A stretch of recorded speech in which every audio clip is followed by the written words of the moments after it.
Goeiemôre vriende. Lekker om julle weer te sien.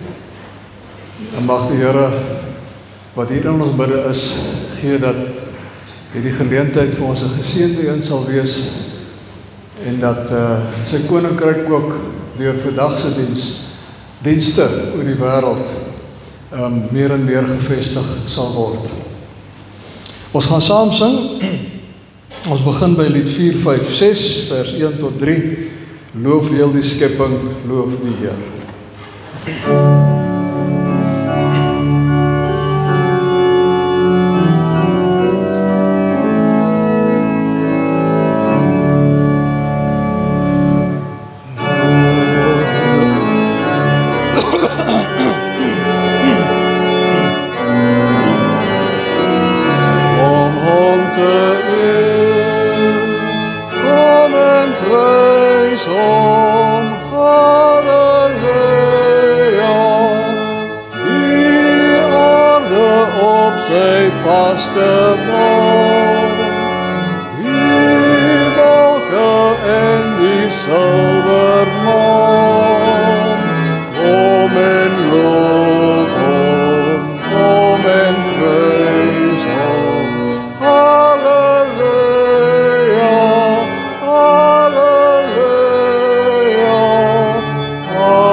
Dit was lekker. 541, ons bring aan U, Heer Jesus, ons lof.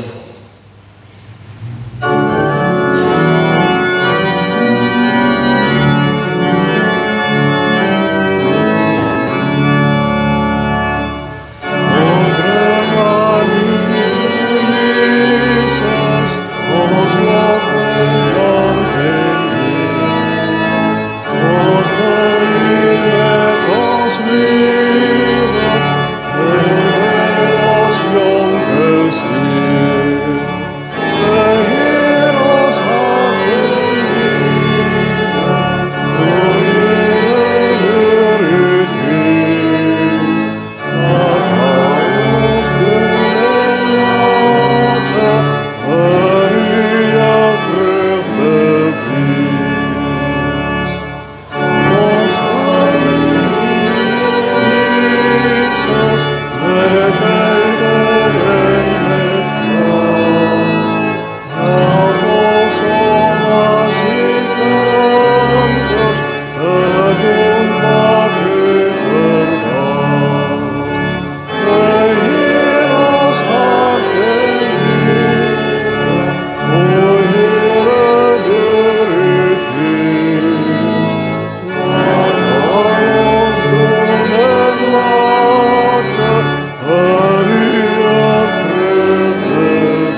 Lied 280, Here Redder, groot en magtig. Al 3 verse.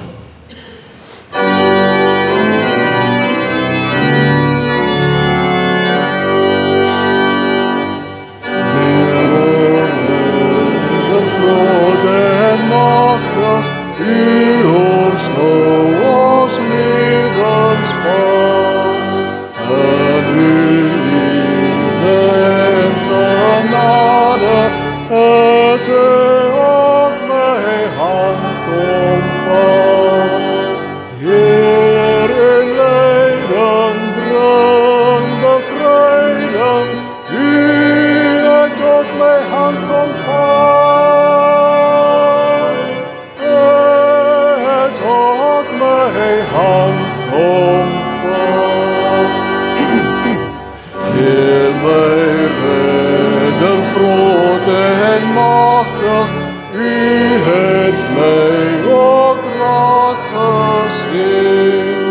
Ek is feilbaar swak, onseker, tog wil ek U dankbaar dien.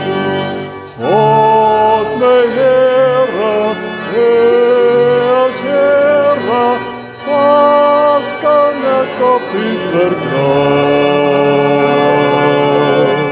Vas kan ek op U vertrou. Lei my Heer na nuwe bestemming, en U word my opgedra. Laat my leef en werk met vrugte, want dit sal volharding vra. Heer, U leiding bring bevryding, al ons skuld het U gedra. Al ons skuld het U gedra.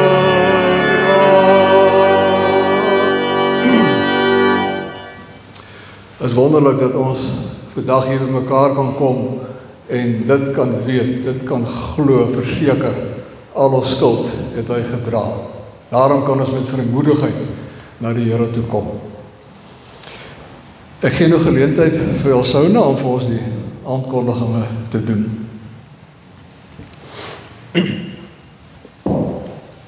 Goeiemôre liewe gemeente. Tot dit gaan met julle almal. Dankie dat julle opgekom het vanoggend se erediens. Eerste hoofstuk van aankondigings is 2 November se herinneringsdiens. As ons vanmiddag na kerktedering sal julle sien, daar's vormpies wat julle kan voltooi. Die gedagte van die herinneringsdiens is om name op te gee van geliefdes wat ons verloor het in die 2 jaar wat verby is. Maar ook goedjies waaroor ons kan dankie sê. Soos daar iets is op die hart waarvoor ons spesiaal kan bid tydens hierdie geleentheid. Voltooi asseblief die vormpies sodat ons dit in die kerkkantoor kan bemaak. Op dieselfde dag, die 2 November, het ons op ons dankofferfees. Daar word julle uitgenooi na kerk gekom ete te kom drink. En 'n bordjie ete om te bring, 'n broodjie of enige iets sodat ons kan vier dat die Here vir ons so ongelooflik goed is. Daar is ook agter in die portaal hoe ver te beskikbaar sou julle dit wou neem om julle dankoffer in te plaas. Eerskomende Vrydag die 24ste Oktober. Verskoning, tree Philip Moelman in ons gemeente op. Daar is nog kaartjies beskikbaar. Ons nooi julle uit om asseblief die geleentheid by te woon. Kategese vir volgende jaar. Ons is op soek na kategete wat hulle self bereid sal beskikbaar sal stel om sonnaskool te kom hou. Jy hoef nie 'n groot graad te hê of wees net slim bereidwillig, dan kom bel asseblief aan as jy sou belangstel om volgende jaar 'n kategee te wees in die kategese daad.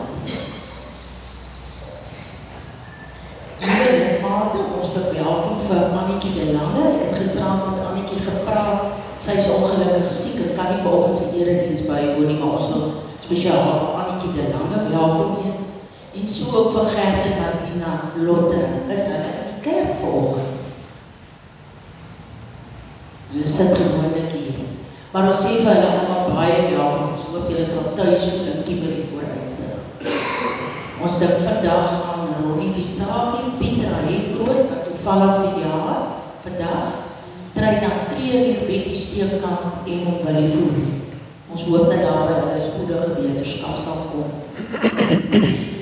Vandag verjaar Marisa Koetser, Pieter Hekroot, Minkie van der Westhuizen en Ian Verviers. Die ander lede wat verjaar sy naam is op die lys, hulle kan gerus vir hulle geluk sê, en ons sê weer, ons het die gewoonte om die hele gemeente op te trek vir tee by die individue, so sorg dat die koek vars is. My ma het gesê, dat is die koek en die koek is in die was, so ek glo ons sal koek kry. Welkom op die kanselloop. Dankie. Ja, rondom die herinneringsdienst wil ek net vir die wat nou nog nie die ding mooi gehoor het nie, net sê, jy weet, dit gaan oor die onthou van hulle wat ons vooruit gegaan het. Nou daardie aand sal ons die name lees van gemeentelede wat oorlede is in die laaste 2 jaar, as ook enige naam wat u vir ons gee van iemand wat in die laaste 2 jaar oorlede is. Die name sal ons op die bord sit en dit sal hier rol, maar dan is die geleentheid ook daar vir almal wat kom om 'n kersie te kom aansteek, om 'n geliefde van jou wat oorlede is 10, 20 jaar terug, maak nie saak wanneer nie, om 'n kersie te kom aansteek.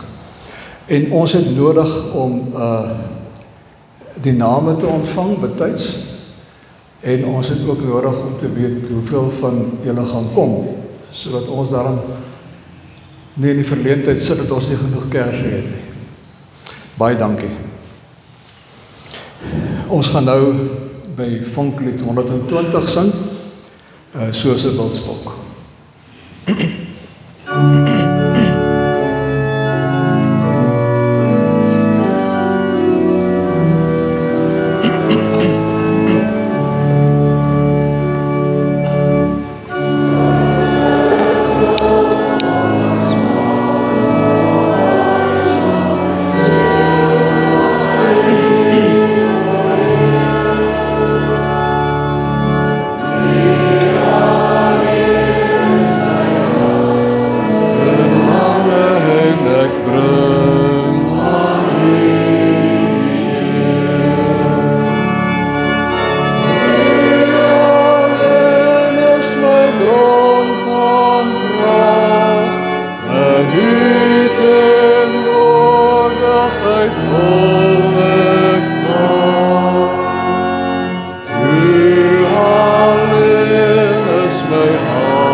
Ek wil u lof besing, want u liefde reik tot in die hemel, u trou tot in die wolke. Amen. Geliefdes, ek groet julle in die naam van die Vader, en die Seun, en die Heilige Gees. Kom ons loof die Here nou met Psalm, ja, ek het hom nie verkeerd, dink ek, 146, né? Ja, prys die Here, loof en prys hom. Eerste en die 6de vers.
Vriende, wanneer ons toewy aan die Here, dan dink ons aan Romeine 13, waar ons lees, wees aan niemand iets verskuldig nie, behalwe om mekaar lief te hê.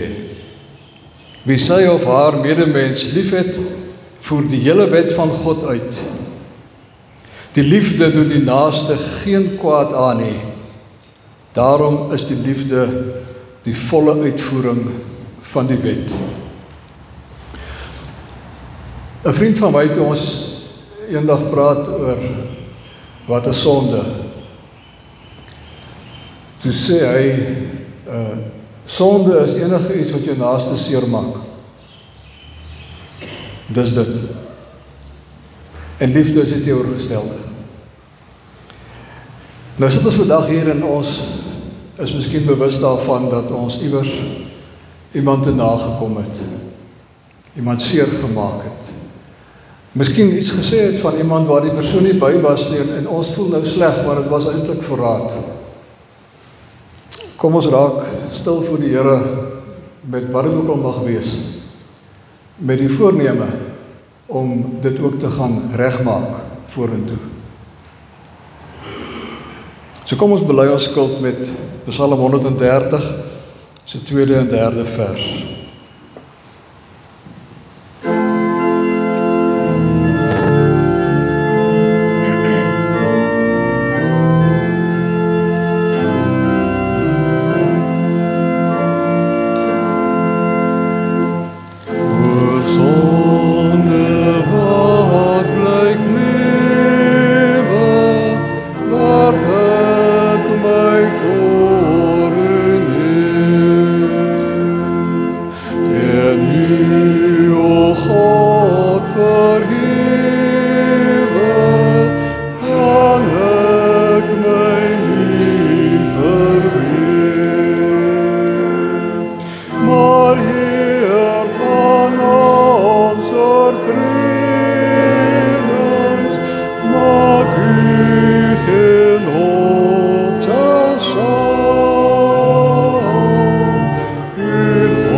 So soek ek in gebede,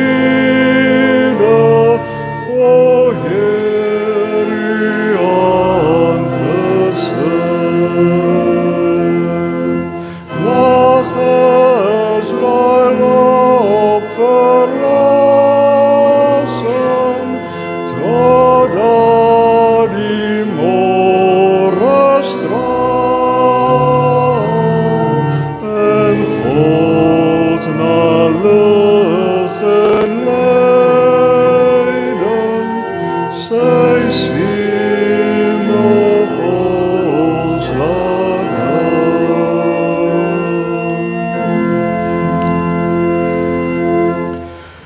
As ons ons sondes bely, God is getrou en regverdig en vergewe ons die sonde.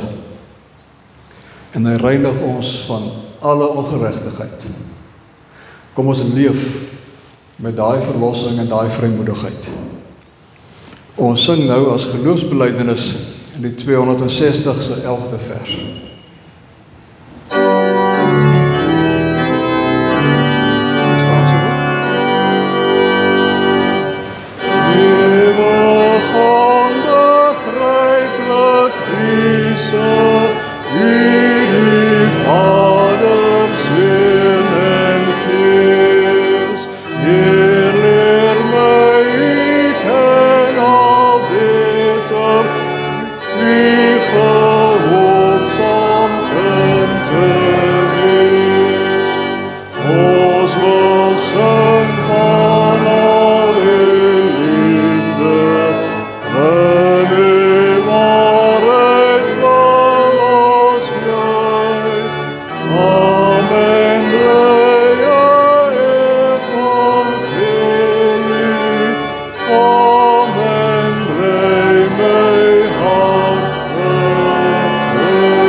Goed, ek wil my maatjies vorentoe nooi asseblief.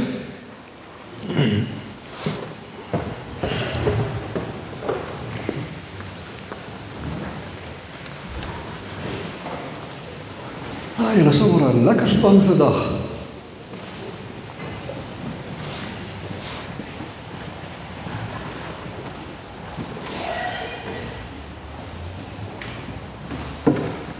Ons maak net mooi die bank vol.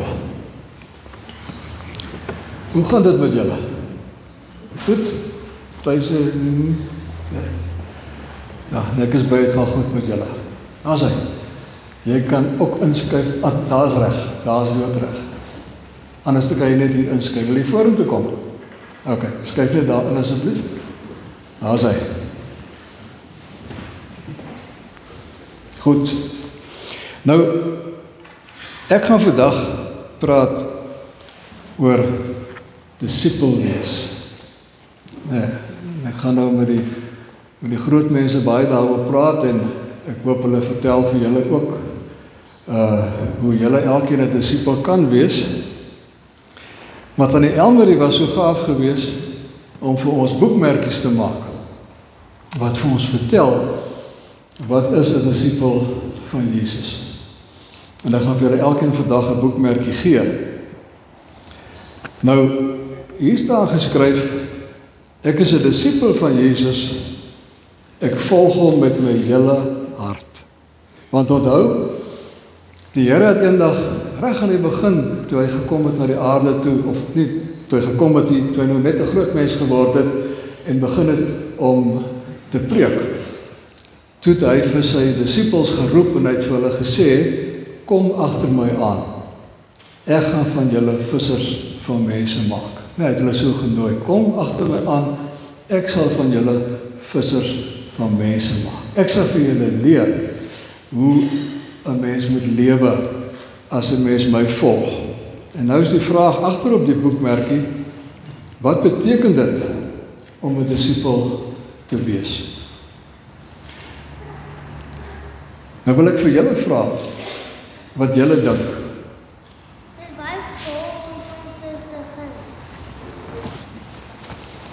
Sê vir my weer. Dit wys hom wat jy sal lees. Dit wys vir jou waar jy die Here moet dien. Dis wat ek gehoor het. Hierdie oom is doof, jong, as jy met my praat, moet jy sommer skree. Nee. Wie wil nog iets sê? Goed. Hier staan, ek luister na Jesus se woorde. As Jesus iets sê, dan luister ek, né? En hy praat met ons op baie maniere. Hy praat met ons deur die Bybel wat ons lees. Hy praat met ons as mamma en pappa vir ons sê wat die Here vir ons wil leer. Of as jy by die skool dit hoor, of waar jy ook al kom, miskien by 'n maatjie, dan praat die Here met ons, nee, ons luister na wat die Here vir ons sê. En dan leef ek soos Jesus geleef het. So, dis 'n grootte, né? Om te gaan lewe soos Jesus geleef het. Dis nie maklik nie. Ons het net eenmaal vir die Here ook gesê, ons is jammer oor ons sonde, want ons leef nie altyd soos wat ons moet leef nie, né? Maar ons wil graag, dis ons behoefte, ons wil doen wat die Here wil hê ons moet doen, hoe hy geleef het. Ek vertel vir ander van hom. Nee, julle moet vir julle maatjies gedurig herinner, as jou maatjie hartseer is, dan moet jy vir jou maatjie sê, die Here is lief vir jou, hy is by jou, moenie hartseer wees nie. Of as jou maatjie miskien iets verkeerd gedoen het, dan moet jy vir jou maatjie sê, dis nie reg vir die Here nie, kom ons doen dit anderste, né? Ons dien die Here met liefde. Dit beteken ons moet gaan, waar ons ook al kom, moet ons vir mense lief wees.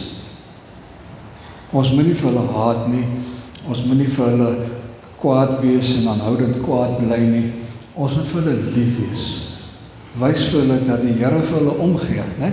So as iemand bietjie hartseer is by die skool of swaar trek, dan gaan sê jy vir die persoon, wie ek wil hier by jou sit 'n bietjie. En ek wil vir jou 'n bietjie liefde gee, né? Die Here se liefde. En ek groei elke dag nader aan die Here. Want dit gebeur nie sommer net so nie, né? Elke dag dan leef ons nader en nader aan die Here. Partykeer dan val ons 'n bietjie terug, maar dan moet ons net weer opstaan en terugkom en agter die Here aanloop. So ons is almal disippels van die Here, né? Julle gaan nie eendag disippels wees wanneer julle nou al oud genoeg is nie. Julle is nou al disippeltjies van die Here, né? Wat moet gaan doen wat die Here wil hê ons moet doen. En dan sluit dit af met Jesus is my leermeester en my vriend. Jesus is my onderwyser en my vriend. Altyd jou vriend. Hy is nie iemand vir wie jy bang hoef te wees nie. Hy is jou vriend. Ek gaan nou vir julle elkeen 'n boekmerkie gee.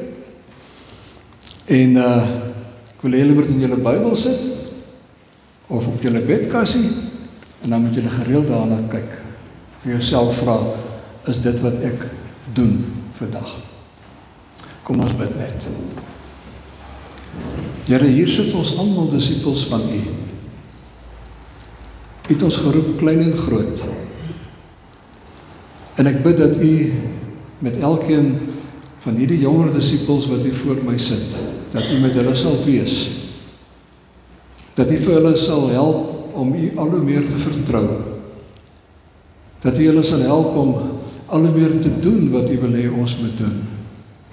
Net soos wat U vir hulle ouers en vir ons almal ook so onderneem.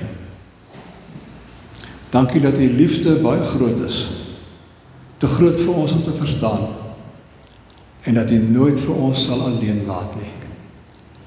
U is ons vriend. Amen. Goed. Ek gee vir julle elkeen, julle kan sommer so by die uitstap. Kan julle kry. Julle kan wag gesit, hoor. En dan sê dankie vir die Elmarie dat sy die moeite gedoen het.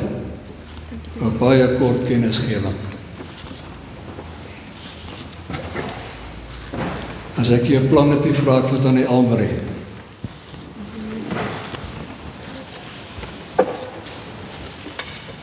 Sê.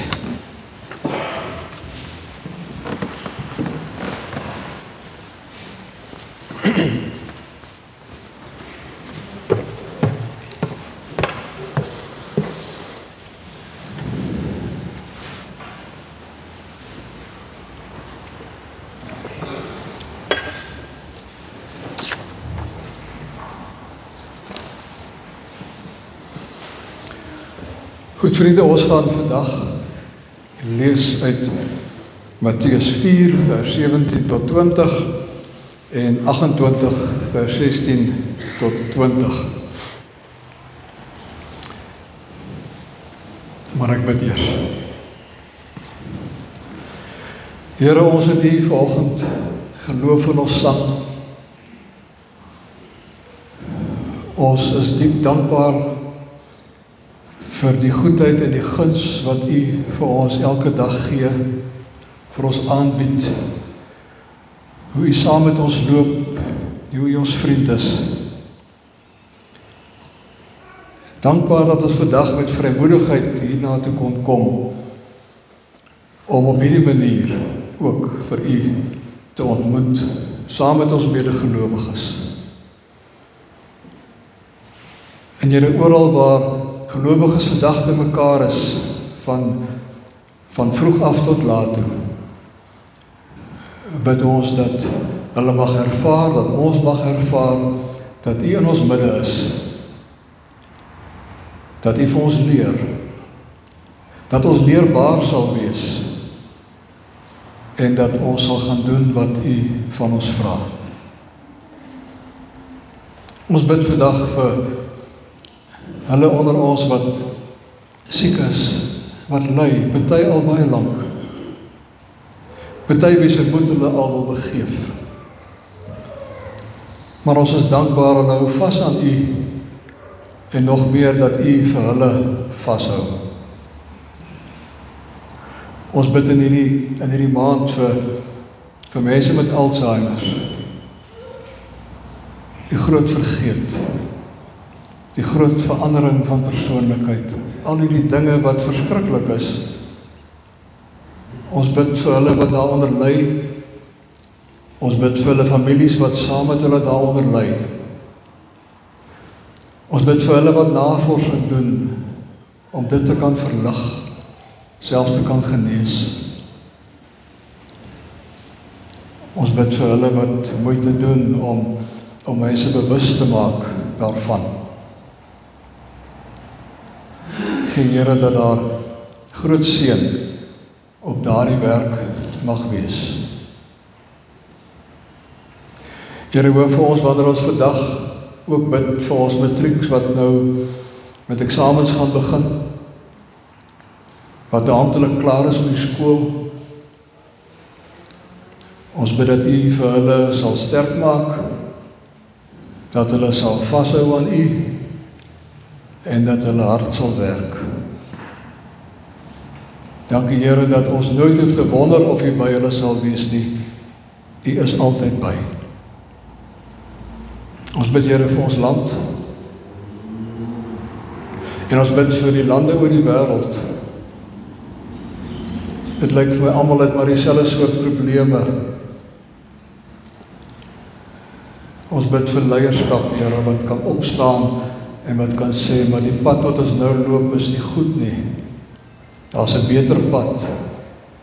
Ons bid dat U dit sal doen, dat U hulle daartoe sal dryf.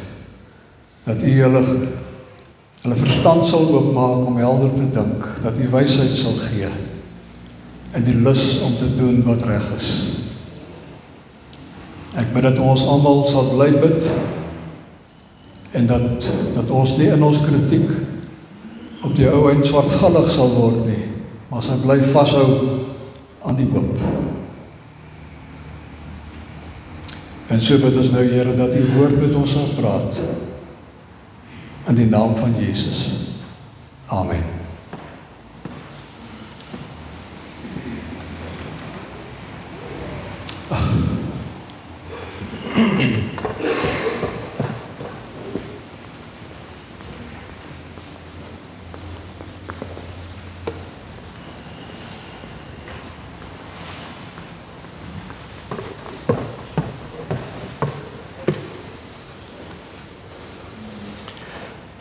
Van toe af het Jesus met sy verkondiging begin en gesê, bekeer julle, want die koninkryk van die hemele is op hande. Dit was nou Jesus se heel eerste woorde gewees. Terwyl Jesus langs die see van Galilea loop, het hy twee broers gesien, Simon wat Petrus genoem word, en Andreas sy broer. Hulle was besig om 'n treknet in die see uit te gooi, want hulle was vissers. Hy sê vir hulle, volg my, en ek sal julle vissers van mense maak. Hulle het onmiddellik hulle nette gelos en hom gevolg. Die 11 disippels het na Galilea toe gegaan, dis nou hoofstuk 28, na die berg waarheen Jesus hulle ontbied het. Toe hulle hom sien, het hulle hom aanbid, maar sommige het getwyfel.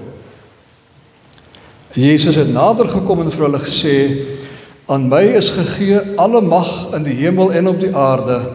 Gaan dan en maak disippels van al die nasies, deur hulle te doop in die naam van die Vader en van die Seun en van die Heilige Gees, en hulle te leer om alles te onderhou wat ek julle beveel het. En kyk, ek is met julle al die dae tot aan die volëinding van die tyd. Dit is dan die woord van die Here. En die tema is vandag disipel of hemelganger. Disipel of hemelganger. Soos ek sê, Jesus se heel eerste woorde was, bekeer julle, die koninkryk van die hemele het naby gekom. Dit was soort van sy intrerede, die banier wat sy hele bediening aankondig. Die koninkryk van die hemele het naby gekom. En dan wanneer hy dit gesê het, dan sê hy vir die disippels, kom, volg my. Hy vra nie vir hulle, wil julle eendag hemel toe gaan nie? Hy vra nie vir hulle, as jy vanaand sou sterf, waar gaan jy wakker word nie? Hy vra nie vir hulle hoe groot hulle sonde en hulle ellende is nie. Hy vra nie vir hulle of hulle verlore voel, of hoe verlore hulle dalk mag voel nie. Hy vra niks van dit nie. En dit terwyl ons nogal geleer het dat dit is nogal onderskeidende vraag om te vra.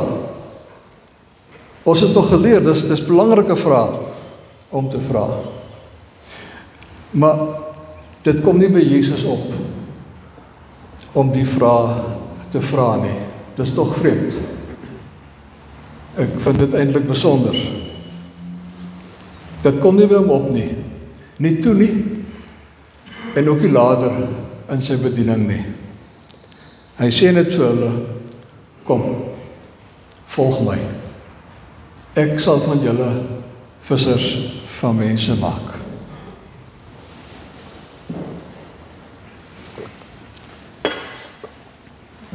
En dan na die uitnodiging, dan loop hulle agter Jesus aan.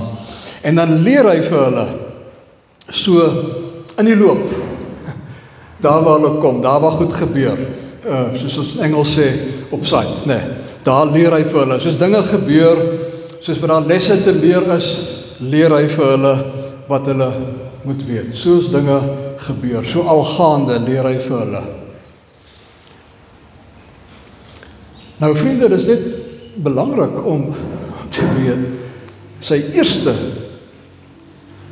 woorde aan sy disippels is, word my disippels, dis wat volg my beteken op die ou einde, word my disippels, word mense wat ander mense gaan vang, wat ander mense ook disippels gaan maak, daarmee begin hy, en hy eindig ook daarmee, in Mattheus 28, na alles nou gebeur het,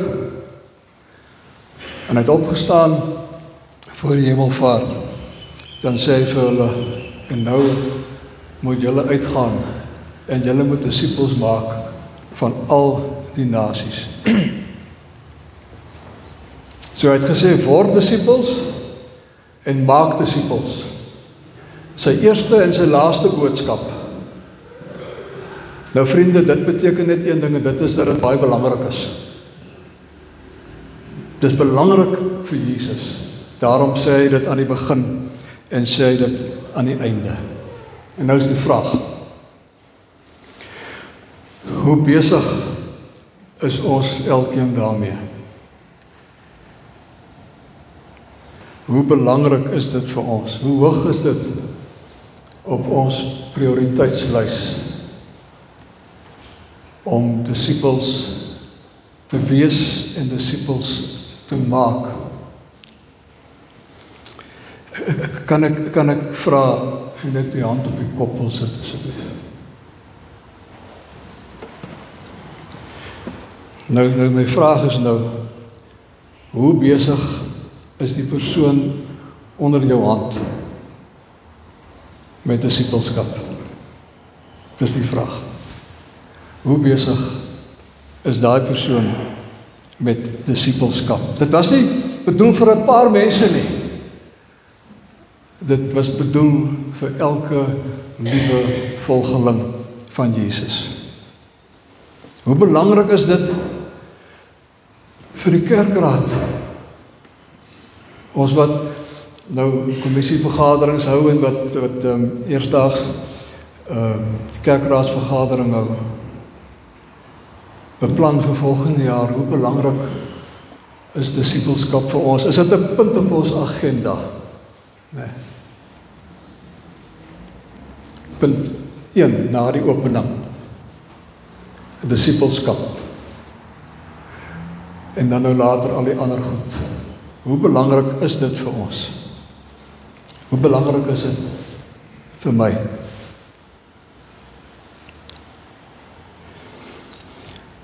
Nou ek weet nie waar die dinge skief geloop het nie. Dit voel vir my dit moet iewers na die 4de, 5de eeu wees. Dat disippelskap geskuif is van die sentrum van die kerklike landskap na die kant toe. En is nie doelbewus gedoen nie. Niemand het besluit, dis nie belangrik nie. Dit was net nie meer op die radar nie. En dit het geleidelik net na die kant toe geskuif.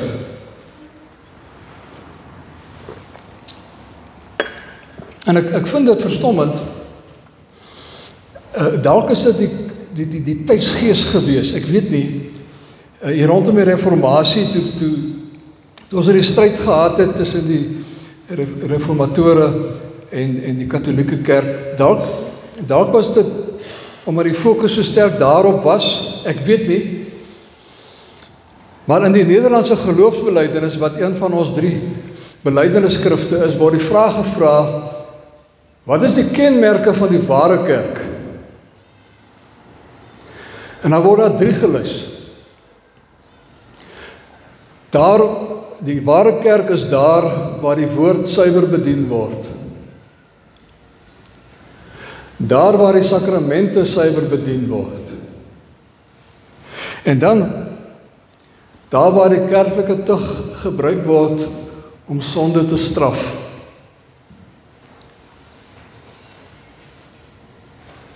Sonde te straf, dit klink vir my al klaar verskriklik nie goed nie, maar hoe dit ook al sê, dis die 3 kenmerke wat in die 16de eeu geformuleer is vir die ware kerk. Suiwer woordverkondiging, evangelieverkondiging, suiwer sakramentsbediening en dat die tug toegepas word. Nou dis goed en wel, maar is dit genoeg? Is dit al die kenmerke?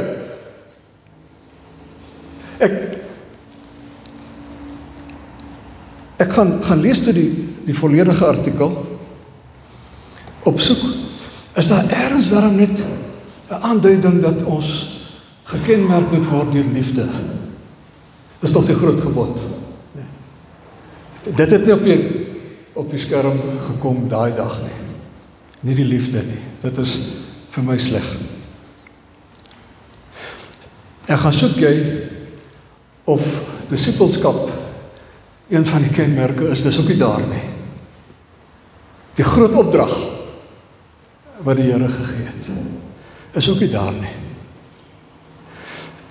Vriende, disipelskap het vir een of ander rede, en ons is sekerlik almal daaraan aandadig, oor die jare minder belangrik geword.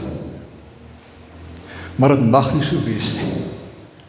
Dit moet een van die baie kenmerke wees van die ware kerk, dat ons disipelskap ernstig opneem. Nou, wat is disipelskap?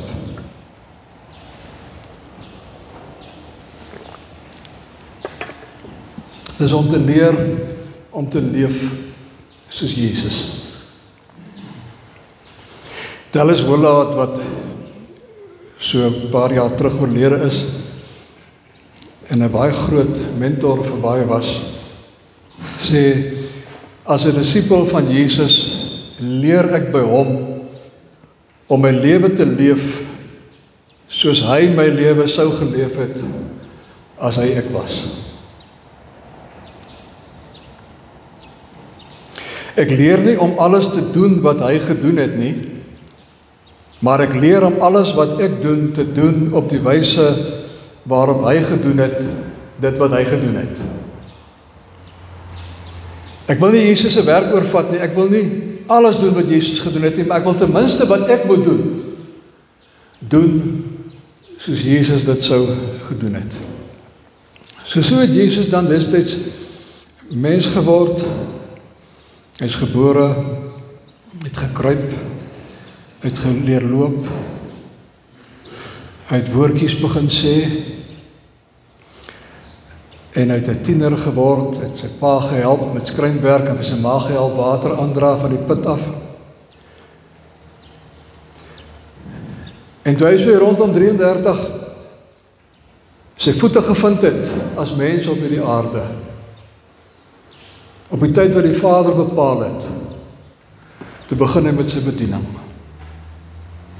En sy bediening was om die koninkryk van die hemele te kom vestig en om disipels op te lei om die werk verder te vat. Dit is wat Jesus kom doen het. Sy fokus, en dit is natuurlik vir mens vreemd om dit te hoor, maar sy fokus was nie op hemel toe gaan nie.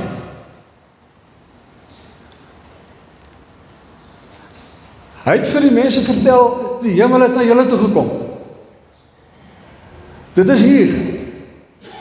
Ek het dit gebring. Ander woord wat hy gebruik vir die koninkryk van die hemel of die koninkryk van God, is die ewige lewe.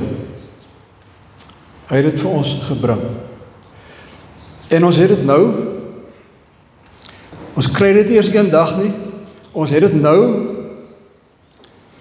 ons het hierdie kant van die graf, en ons gaan dit ander kant die graf ook hê, net groter. En sy doel was om vir mense te leer, hoe leef jy in hierdie koninkryk? Die ene wat hy nou gebring het. Natuurlik, jy kom in die koninkryk in deur te glo in hom. Geloof is uiters belangrik. Geloof is die deurgang, die oorstap, sal ek maar sê, die portal, waardeur jy loop uit hierdie wêreld uit in God se wêreld in. Die koninkryk van God. Geloof is uiters belangrik. En toe hulle hom gevolg het, was dit 'n geloofsdaad. Hulle het besluit, ons volg hom. Ons is deel van hierdie koninkryk. En so op die pad leer hy vir hulle, nou dat julle burgers is van die koninkryk, hoe leef 'n mens in hierdie koninkryk? Julle sal dit moet aanleer, want die lewe in die wêreld lyk anderste as hierdie ene. En dit was sy groot taak, om vir hulle te leer hoe om nou te leef as 'n burger van die koninkryk, en nie eers een dag nie, Hoe het hy hulle geleer? Wat was sy metode?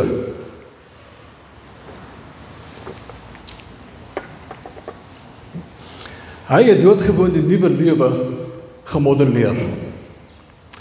Hy het dit geleef. Hy was die voorbeeld. Hy het gesê, maak soos ek maak. Doen soos ek doen. Hy het nie vir hulle 'n klomp lesings gegee oor hoe dit lyk in die koninkryk, hoe jy moet werk in die koninkryk nie. Hy het vir hulle doodgewoon gesê, doodgewoon vir hulle geleef, dit wat hy gesê het. Ja, hy het gepreek. Dit het hy gedoen. Hy het baie goed gepreek. Hy het goeie stories vertel oor die koninkryk, wat mense aangegryp het tot vandag toe. Hy het wonderwerke gedoen, wat nog nooit gesien was nie. Maar die groot ding was, hy het die koninkryk geleef. En hy het vir hulle gesê, om ook so te maak. So hy het vir hulle geleer, julle moet bid. Maar hy het het self ook gedoen. Baie. Om afgesonder. Trouwens, jy lees elke nou en dan in die evangelie, die discipels het hom gaan soek. Hy is alweer in die bid, hy is weg, ons kry hom nie. Hy het vir hulle gesê, julle moet op God vertrou. Al wil die storm op die see net nie bedaar nie, julle moet op God vertrou. Maar hy het self ook vertrou, dat die Vader die storm sal stil maak. Hy het vir hulle gesê, julle moet julle naaste en God van harte lief hê. En hy het het self gedoen. Selfs al het dit sy lewe op die ou einde gekos. Hy het vir hulle geleer om hulle te ontferm oor mense. En as enige een van hulle ooit getwyfel het, of hy hom ontferm oor mense, daai dag, toe hy die melaatse omhels het, sou hulle geweet het, die vet weet, ontferming gaan diep. Dit vat ver. Hulle het geleer om God te gehoorsaam. Hy het hulle geleer om God te gehoorsaam. Maar hy self het gebid, Vader, nie my wil nie, maar u wil. So vriende, hy het sy model, sy methode was om vir hulle die evangelie, die koninkryk, die hemel te leef. Hy was 'n voorbeeld. Maak soos ek maak. Maar nou het ons die opdrag om disippels te maak. Hoe moet ons nou maak?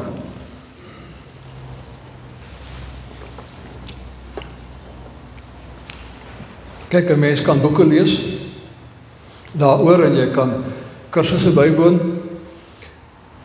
En dis goed, ons het baie om te leer. Maar dit kan nooit genoeg wees nie. Ons moet op die ou einde Jesus modelleer. Ons moet ons beklee met Jesus. Ons moet Jesus naboots. Boeta, dis 'n ander ding. Ek weet nie van iemand wat dit nou al reg gekry het om dit volledig te doen nie. Ek weet van mense wat dit baie goed reg kry, maar nie heeltemal reg kry nie. Ek weet van mense wat ten minste probeer, maar dis wat ons moet doen. Ons moet Jesus aan mense modelleer. Ons moet vir hulle wys, dit is hoe dit gedoen moet word. Kijk, dis wat Paulus gedoen het. Kijk, Paulus het vir Timotheus gesê, doen soos ek doen. Dis 'n groot ding om te doen. Maar ek gaan nou nie vandag aan die slaghuister trap om te sê hoe lyk die resep nie, want ek dink nie daar is 'n resep nie. Ek dink die Here werk soos die Here wil werk. Hy ken ons almal, hy werk met ons almal op 'n ander manier, so daar is nie 'n resep nie. Maar ek dink daar's 'n paar goed wat ons net in ons ore moet knoop rondom hierdie disipelskap. En die eerste is dat dit eintlik God se werk is. Nie ons nie. Nee, so, is nie my werk nie, dis God se werk. Ek is net die instrument. So, as ek disipel gaan wees, dan moet ek by hom begin. By God moet ek begin. Ek moet na my binnekamer toe gaan. Ek moet begin bid. Ek moet vir die Here gaan sê, ek kan nie op my eie nie. Ek voel eintlik ek kan glad nie. Maar help U. Ek is van U afhanklik. So jy begin na jou binnekamer toe. En daar in jou binnekamer is die volgende ding, wag jy. Ek lees in die week, in my stilte tyd, sê die persoon, of skryf die persoon, jy moet net sit te wag, en jy moet nie angstig raak, en iets begin doen nie. Wait till God nudges you on. Nee. Maar tot dan toe, sit jy, sodat jy kan weet dat wat jy doen en waar jy gaan, is waar die Here wil hê jy moet gaan. En as jy nie lekker weet wat om met daai tydjie wat jy wag te bid nie, dan wag jy maar net langer. Maar wag is die ding wat ons moet doen. Wat nie in ons westerlinge se woordeskat so lekker afgaan nie, nee. Ons wil nie wag nie. Maar dit is wat ons moet doen.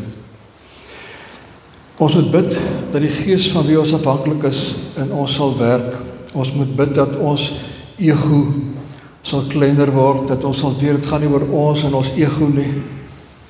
Dit gaan oor God en God se koninkryk.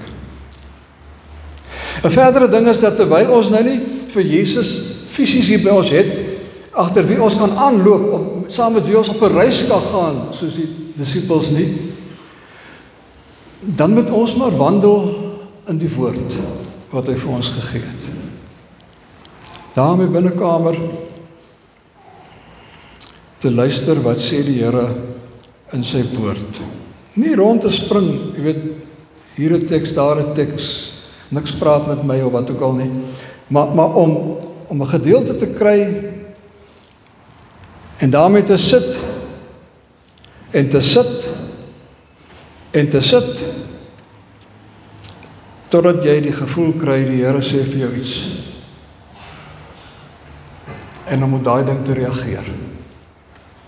Wandel in die woord, om nie aan te skuif na 'n volgende gedeelte toe voordat jy nie mooi gehoor het wat hierdie gedeelte vir jou wil sê, wat die Here deur die gedeelte vir jou wil sê nie. En dan moet jy een of ander tyd uit jou binnekamer uitbeweeg die wêreld in, jy moet gaan stap, jy moet jou lewe gaan leef. Nee, en terwyl jy dan nou jou lewe leef, by die werk, by die skool, in die huis, oral waar jy kom, by die sport, om fyn te luister, goed te kyk, of die Here vir jou iets wys. Want dalk wys die Here vir jou, daar is iemand wat ek voel jy 'n stukkie pad mee moet loop. Jy gesels met die mense en daar kom iets uit in die gesprek en jy kry net hierdie gevoel, ek moet miskien met die persoon 'n paadjie loop. Ek weet nie wat ek moet doen met die mense nie, ek weet nie wat om te sê nie, ek weet nie, maar ek moet 'n stukkie pad met die in 'n loop. Die Here sal vir my so op die pad wys, so on-site. Miskien wil die Here hê, jy moet jou skouer 'n bietjie onder 'n ander een indruk, wie se geloof 'n bietjie klein is. Dalk vra die Here vir jou om vir iemand te nooi tot die geloof, om iemand te nooi om hom te volg. Miskien moet jy deel word van 'n groep wat disipelskap ernstig opneem. Miskien sien jy ergens 'n behoefte raak. Jy het dit nog nooit regtig so gesien nie, maar nou sien jy dit raak. En dalk moet jy daar inklim en net kyk wat gebeur verder. Miskien kry jy die aflosstokkie om vir 'n paar tree te dra, en dan moet jy dit weer aangee vir 'n ander een. Maar luister fyn wat die Here vir jou wys. En wanneer jy daar iets gesien het of gehoor het, dan gemaak jy ook net seker jy verstaan reg, en jy gaan weer in jou binnekamer in, en jy bid, en jy wandel deur die woord, en jy wag tot jy rustigheid het. Ek doen die regte ding. Praat met jou mededisippels, jou mededisipelmakers. Hoor wat hulle dink. En as jy voel, nee, ek is regtig nie opgewasse vir hierdie ding nie. Dis die regte gevoel. Jy moet swak voel.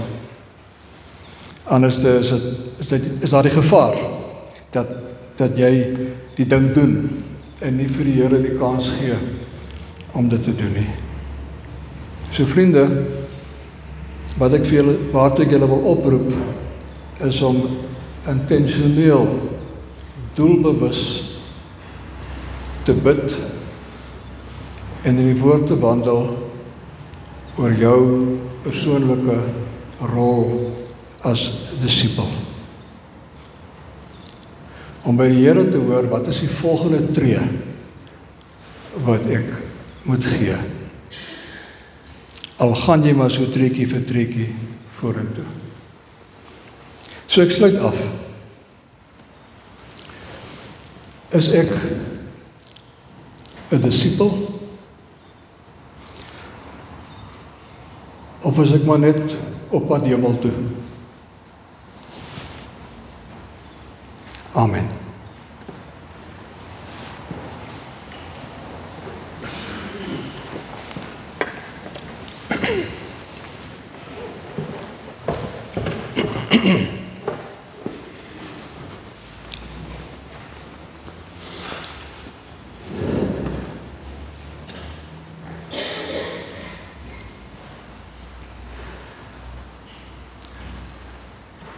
Here, wat om nou te bid, weet ek eintlik nie.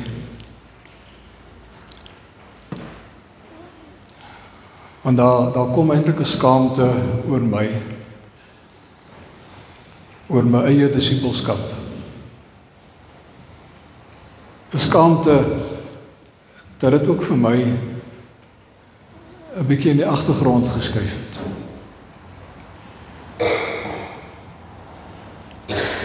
En vandag bid ek vir elkeen wat soos ek voel, dat ons opnuut U sal volg en sal gaan waar U vir ons wys. Bid ek dat U vir ons kerkraad ook sal wysheid gee. Dat ons wat leiding moet gee, mag hoor by U wat dit moet wees wat ons moet doen.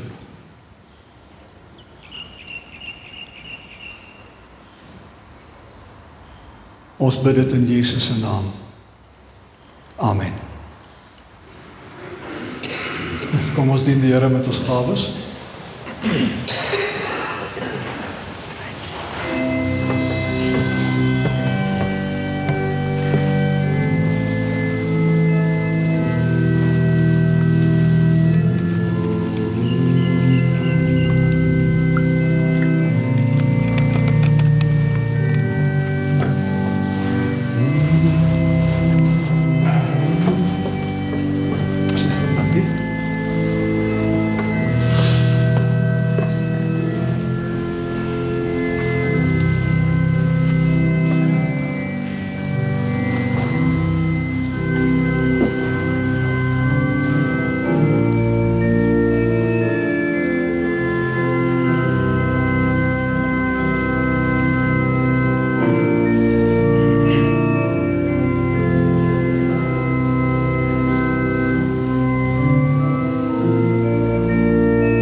liedjie wat dan voor my sit. Ja, seker.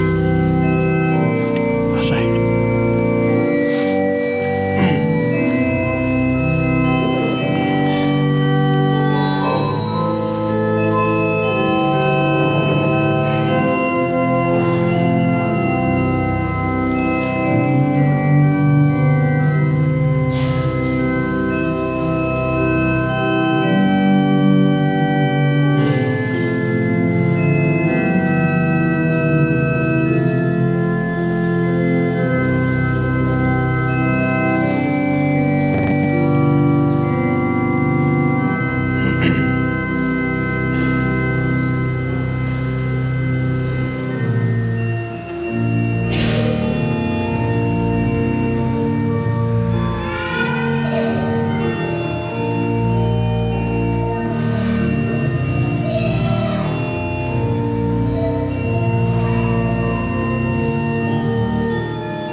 Chris, wat jy nou gedoen het, was 'n daad van disippelskap. Vriende, ons gaan nou sluit met lied 485, O Heer, die laaste woorde. En dan na die seën gaan ons sing, gaan dan heen.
Mag nou die liefde van ons Here Jesus en die genade van God ons Vader en die troos van die Gees met u almal wees.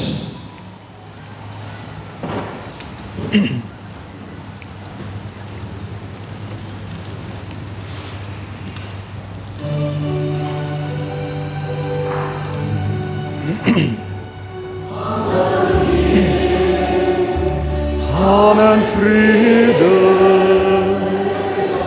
doen wat ek jou vraag, versprei my lig, gaan leef my lewe, my kind onthou, ek is altyd